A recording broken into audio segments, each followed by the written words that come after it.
আমার নাম ডাক্তার নীলাঞ্জন কুণ্ডু। বর্তমান ভারতবর্ষে বহু জায়গাতেই ডেঙ্গুর প্রাদুর্ভাব বর্ষাকালে অত্যন্ত বেশি। বর্ষা পড়ার সাথে সাথেই ডেঙ্গুরও প্রাদুর্ভাব বিভিন্ন জায়গায় মারণ রোগের মতো ছড়িয়ে পড়ছে। ডেঙ্গু একটি ভাইরাসজনিত অসুখ। ডেঙ্গুর 4টি বিভাগ আছে, সাবটাইপ আছে 1, 2, 3, 4। এদের মধ্যে যে 2 নম্বর আছে সাবটাইপ 2, এটা হচ্ছে ডেঞ্জারাস। ডেঙ্গু সাধারণ ভাইরাল ফিভারের মতো জ্বর হয়। এই জ্বর প্রথম দিন থেকেই অত্যন্ত বেশি হয়, 102, 103।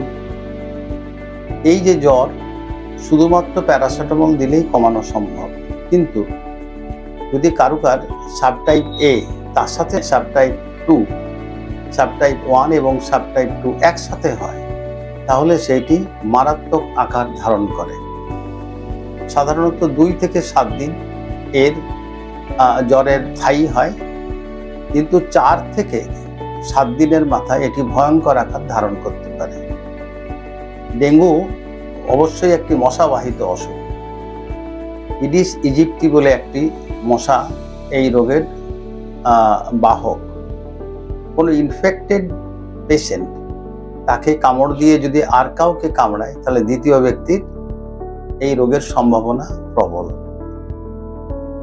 ভারতবর্ষে ডেঙ্গু গত 100-150 বছর ধরেই বিভিন্ন জায়গায় দেখা যায়। এই ডেঙ্গু বর্ষাকালে পরিষ্কার জলে ডিম পাড়ে।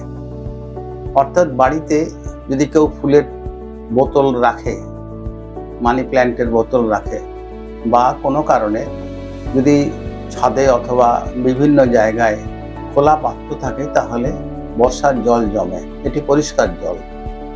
এই জলেই এই লার্ভা বেশি করে বাড়তে পারে, উৎপাদিত হয়, এবং ইডিস ইজিপ্টি মশা এগুলি বাড়ে। প্রিভেনশন হিসাবে আমাদের প্রথমেই বলা উচিত যে এই রোগটি যেহেতু ইজিপ্টি মশাটি দিনের বেলায় কামড় দেয়, সুতরাং এখানে মশারির ব্যবহার করে এটাকে রক্ষা করা যায় না, প্রিভেন্ট করা যাবে না। প্রিভেনশন করা যাবে কেবলমাত্র জমা জল, যেখানে মানুষ বসবাস করে তার আশেপাশে জমা জল, যেমন ছেঁড়া টায়ার অথবা ফুলের পাত্র অথবা পড়ে থাকা হাঁড়ি কড়াই অথবা পড়ে থাকা কোনো জায়গায় জল জমা যদি থাকে, সেগুলো যাতে না থাকে, সেগুলিকে সাধারণ মানুষের বিবেচনায় থাকা উচিত। প্রতিদিন সেগুলো লক্ষ্য রাখা উচিত, কারণ বর্ষার দিনে প্রতিদিনই বৃষ্টি হয়, সুতরাং প্রতিদিনই জল জমার সম্ভাবনা। একবার আমি জল ফেলে দিলাম, তারপরে আবার সোজা করে রেখে দিলাম, সেই পাত্রটি পুনরায় জল জমবে, আবার সেখানে মশা উৎপাদন বাড়বে। রোগের লক্ষণ: ভীষণ গায়ে হাত পায়ে ব্যথা এবং অতিরিক্ত জ্বর দিয়ে শুরু হয়, 2 থেকে 7 দিন থাকে। 5 থেকে 7 দিনের মাথায়, বা বলা যায় 4 থেকে 7 দিনের মাথায় এই রোগটি প্রকোপ বা ভয়ঙ্কর হয়। এর 3টা স্টেজ আছে। একটা স্টেজ হচ্ছে ডেঙ্গু ফিভার, সেখানে NS1 পজিটিভ হয় 2-1 দিনের মধ্যে। তারপরে যখন 7 দিন 8 দিন জ্বর পেরিয়ে যায়, তখন IgG পজিটিভ হয়, আর 12 থেকে 15 দিন পেরিয়ে গেলে IgM পজিটিভ হয়। তো এই রোগের প্রথম 5 থেকে 7 দিন, মানে রোগের প্রকোপের প্রাদুর্ভাবটা এত বেড়ে যায়, তার প্রধান কারণ হচ্ছে 2টি। একটা হচ্ছে ডেঙ্গু শক সিনড্রোম, আর একটা হচ্ছে ডেঙ্গু হেমারেজিক ফিভার।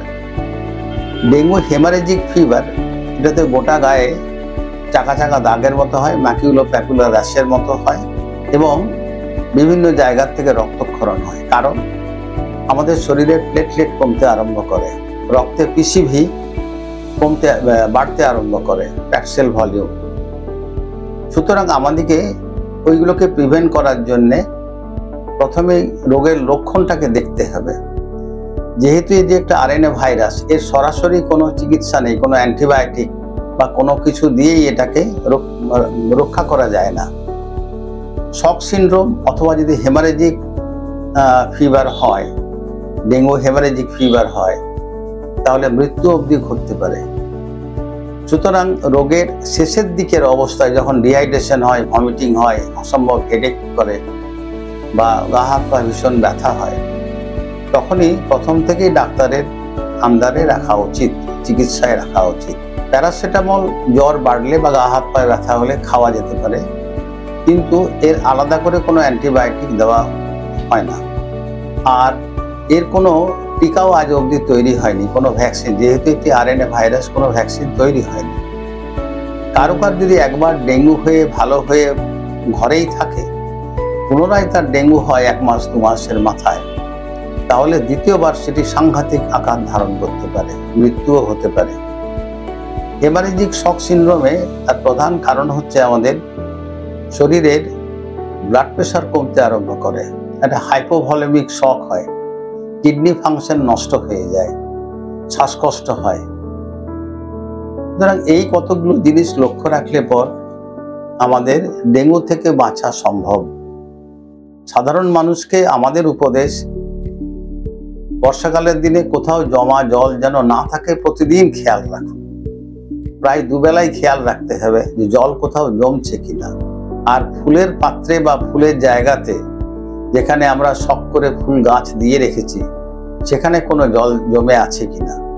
কোনো জায়গাতে আমরা জল এর ভিতরে মানি প্ল্যান্টের গাছ রাখি, তার মধ্যেও কিন্তু এটা জমতে পারে, মানে তৈরি হতে পারে ইডিস ইজিপ্টি, এই মশা। Thank you.